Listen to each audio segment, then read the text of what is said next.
என்னை வெகு தூரம் கூட்டி செல்லடி, பன்னிசையில் பாடங்கள் மாற்றி சொல்லடி. கண்ணி உந்தன் மனக்கூண்டில் என்னை தள்ளடி, கண்ணசைத்து அங்கேயே வைத்துக் கொள்ளடி. மந்திரத்தை மாற்றாமல் கற்றுக் கொடுத்தால் விந்தைகளை ஏராளம் சொல்லித் தருவேன்.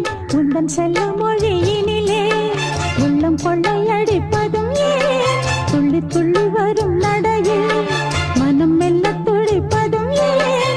உன்னை காண வேண்டும் கூட வேண்டும், வாராயோ வாராயோ. கண்ணம்மா காதல் என்னும் கவிதை சொல்லடி, உன் பிள்ளை தமிழில். கண்ணம்மா காதல் என்னும் கவி